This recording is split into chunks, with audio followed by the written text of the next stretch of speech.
10.sunu düzenlediğimiz Peygamberin, Önder'in ezbere 40 hadis-i şerif yarışması ve her kitap yeni bir hayat yarışması ödül törenine hepiniz canı gönülden, yürekten hoş geldiniz, sefalar getirdiniz.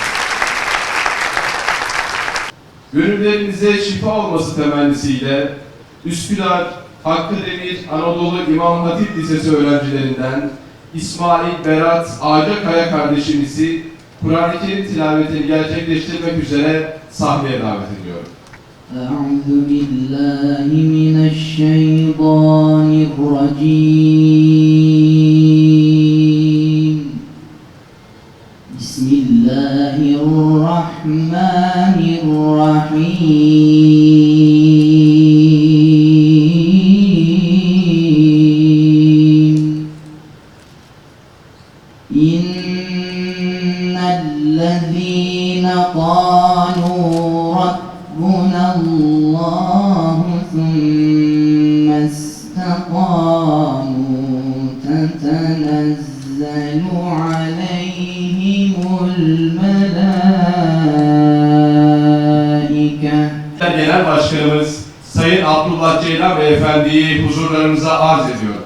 Buyurun başkanım.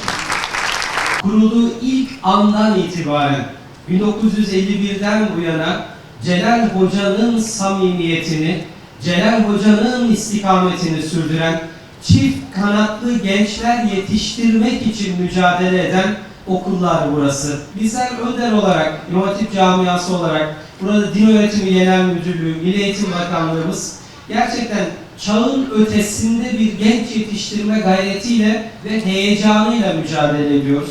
Sadece akademik başarısı olan, işte 5 şıktan hangisinin doğru olduğunu bilip iyi üniversitelere giden gençler yetiştirme arzusunda değiliz açıkçası. Bizler çift kanatlı gençler yetişsin istiyoruz. Bir kanadında dünyayı, bir kanadında ukbayı taşıyan gençler yetiştiği zaman ancak bizler ileri gideceğiz.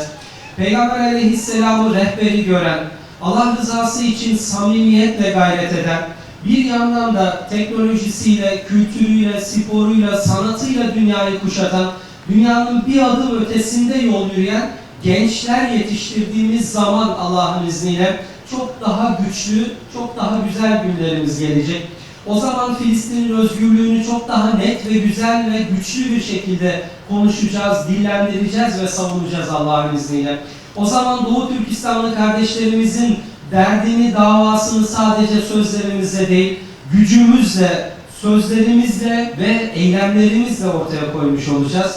O yüzden sevgili gençler, bizlere şu dönem boş duracak değil, koşturacak gençler lazım. Bizlere sadece tüketen değil, üreten gençler lazım. Bizlere sadece çağın böyle getirdiği teknolojik unsurları kullanan değil, bunları üreten, bunları kendi faydasına, insanlığın faydasına dönüştüren gençler lazım. Bize bu yüzden sizin gibi gençler lazım sevgili arkadaşlar. Allah sizlerden razı olsun. Bugün 2 yarışmanın ödül törenindeyiz sevgili gençler. 2 yarışmada o bahsettiğim 2 kanadı temsil ediyor aslında. Hem dünyasını hem ukbasını kuşanan gençlerin olduğunu bize gösteriyor. Bugün bu yarışmayı biz İstanbul'da yapıyoruz. Ama 81 vilayetin tamamında bu misyonla, bu duruşla var olan İmam Hatipli gençlerimiz olduğunu çok iyi biliyoruz. O yüzden ben burada yarışan, özgüvenli bir şekilde ben korkmadan, çekinmeden yarışmanın içerisine dahil olan, kendi kimliğiyle, temel kavramlarıyla, kültürüyle ben varım diyen, ben Müslümanım diye dimdik ayakta duran gençler olduğunuz için sizleri tebrik ediyorum. Bu yarışmalar haliyle kaybedeni olmayan yarışmalar. Bir şekilde bugün bir dereceler var, ödüllerimiz var. Sizlere bunları takdim edeceğiz birazdan. Ailelerinizi, size emek veren hocalarımızı tebrik edeceğiz. Onlara teşekkür edeceğiz. Fakat bu kitapları okuyan, bu hadis-i şerifleri ezberleyen herkes kazandı. Ödüllerimiz bugün dünyalık ödüller. Ama inanıyoruz ki o Ruz-u Mahşer'de Peygamber Aleyhisselam'ın huzurunda asıl ödüllerimizi alacağız. o Mescid-i Nebevi'nin o güzel ikliminde onunla saf tutan ashabı gibi Peygamber Aleyhisselam'ın ben kardeşlerimi özledim dediği kardeşlere dönüştüğümüz için asıl ödülümüzü alacağız. O yüzden sevgili gençler, sizleri tebrik ediyorum. Sizleri Allah için çok seviyoruz. İyi ki sizin gibi güzel gençlerimiz var. Umudumuzu, heyecanımızı tazeliyorsunuz. Bakın her bir söylediğim başlık farklı bir başlık. Spordan teknolojiye, kitap okumadan hadis ezberlemeye, hafızlıktan teknolojiye çok farklı başlıklarla İmam Hatip okullarımızda ve burası önemli, İmam Hatip okullarımızın dışındaki tüm okullarımızda bizim dindar, ahlaklı, milli, manevi değerlerine bağlı, bu topraklara bağlı, kökü burada olan, tarihine aidiyet hisseden bir nesil yetiştirmek amacımız var. Bu amaçla çok yönlü bir eğitim süreci yürüyor. Ama eğitimi anlamlı kılan, sınıfta anlatılan ders değildir. Eğitimi anlamlı kılan, okullarımızı süsleyen sosyal etkinliklerdir. Kültürel faaliyetlerdir. Bakın burada yetişkinler var, veliler var, öğretmenlerimiz var. Hiçbirimiz eğitim hayatımızda ilk, orta, lise, üniversite fark etmez. Hangi dersten kaç puan aldığımızı hatırlamayız. Ama bu salonda bulunan herkes okulda öğrenciyken düzenlenen bir hadis yarışmasında dereceye girdiğini, sahneye çıkıp ödül aldığını, okulu adına bir Kur'an-ı Kerim okuma göreviyle görevlendirildiğini, bir tiyatroda, bir münazarada, bir etkinlikte görev aldığını, heyecanını bugünkü gibi hatırlar. İşte kalıcı olan bu ruhtur, bu aidiyettir. O yüzden ısrarla şunu söylüyoruz, okullarımızın iklimini, okullarımızın ruhunu oluşturan şey, bu okullara ruh veren, can veren bu etkinliklerdir. Çünkü bilgi artık günümüzde işlevselliğini kaybetti. Bugün bilgiye ulaşmak diye bir sorunumuz yok. Her şey telefonunuzda. Her şey yapay zekaya soruyor, öğreniyorsunuz. Ama bilgiyi eğer bir bakış açısıyla, ahlakla, maneviyatla temellendirmediğiniz müddetçe, bilgiyi ahlakın, maneviyatın emrine vermediğiniz müddetçe yaptığınız bütün bu çalışmalar anlamsız kalır, temelsiz kalır. Bugün bilginin ahlaktan, maneviyattan yoksun olduğu zaman bilgili, akademik yönden başarılı insanların nasıl bir canavara dönüştüğünün en somut örneği Gazze'dir, Filistin'dir. Onun için biz akademik yönden başarılı nesiller değil amacımız. Bizim amacımız kendisiyle, ailesiyle, akrabasıyla, milletiyle, insanlıkla ve Allah'la barışık bir insan yetiştirmek. Bunu temel olarak aldığımız zaman diğer bütün saydığım başlıklar insanın olgunlaşma, kemale erme sürecine katkı sunan faktörler olarak karşımıza çıkıyor. Bu hedefe matuf bu yarışmalar. Bu sebeple bu yarışmalara katılan tüm öğrencilerimize, onlara rehberlik eden, destek veren, esas teşekkürü hak eden öğretmenlerimize, yöneticilerimize teşekkür ediyorum. Şükranlarımı sunuyorum. Onların emekleri çok büyük. Velilerimize ben teşekkür ediyorum. Bu süreçte çok yoğun gayret gösteren önderimizin değerli mensuplarına, başta kıymetli başkanıma, arka planda görülmeyen kahramanlar var. Ali Akman var, isimlerini biliyorsunuz. Emre var, Arif var, Emine Hanımlar var, daha ismini sayamadığım bu süreci arkadan takip edip o kadar zor bir süreç ki o arkadaşlarımıza ben teşekkür ediyorum. Yine İl Milli Eğitim Müdürlüğümüze, Şuri Hocam'a teşekkür ediyorum. Cemil Hocam, o da çok gayret gösterdi, teşekkür ediyorum. Bu yarışmaların her birinde temel amaç çocuklarımıza o bahsetmiş olduğu Müslüman bilincini, Müslüman duyarlılığını kazandırabilmek. Bu vesileyle ben yarışmanın hayırlara vesile olmasını diliyorum. Önder gerçekten 10 yıldır çok güzel çalışmaya imza attı.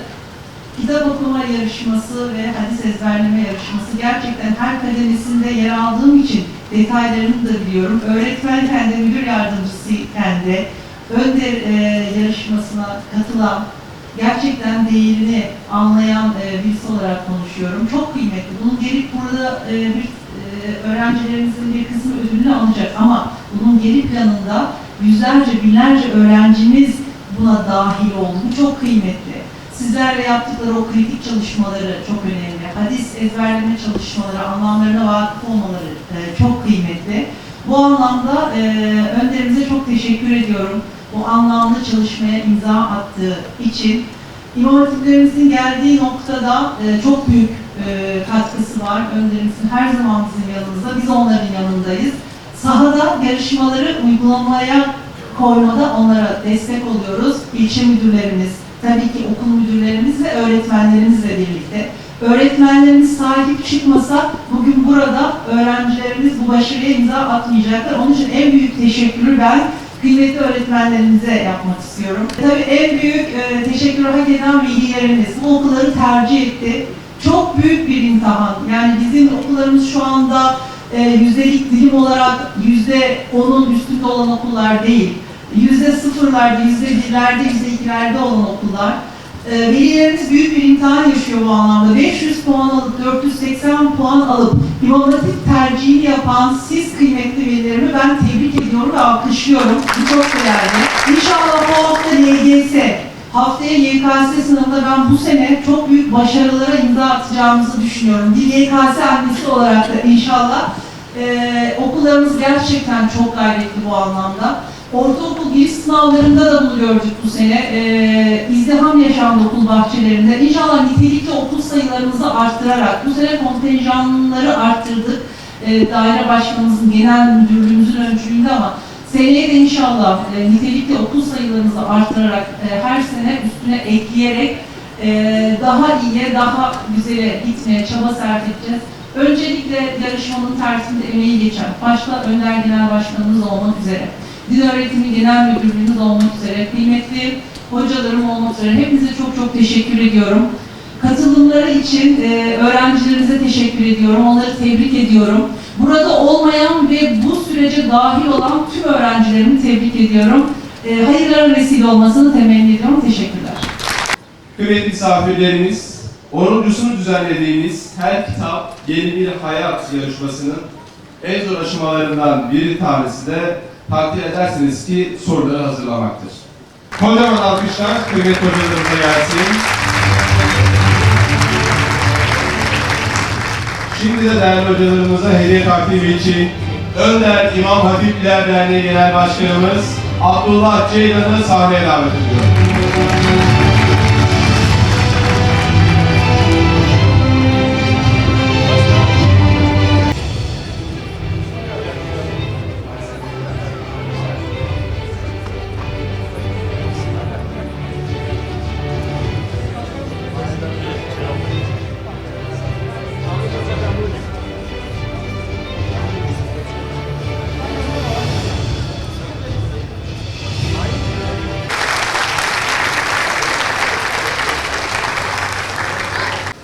Çok kıymetli ilçe milli eğitim müdürlerimiz aramızda, onları zikredeceğim.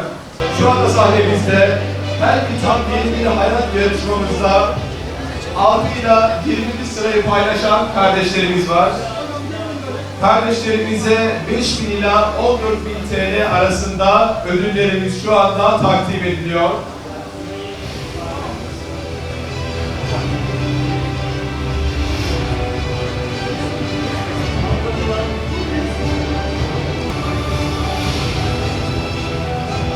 Hadis-i Şerif yarışmasında jüri heyetinde yer alan kıymetli hocalarımıza Milli Eğitim Bakanlığı Din Öğretimi Genel Müdürlüğü Daire Başkanımız Sayın Ahmet Yapıcı ve Önder İmam Hatipler Derneği Genel Başkanımız Sayın Abdullah Ceylan hediyeleri takdim ediyorlar.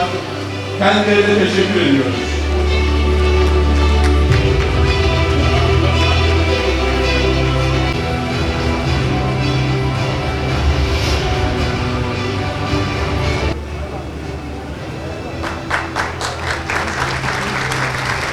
Kıymetli öğrencilerimizi, hocalarımızı tebrik ediyor.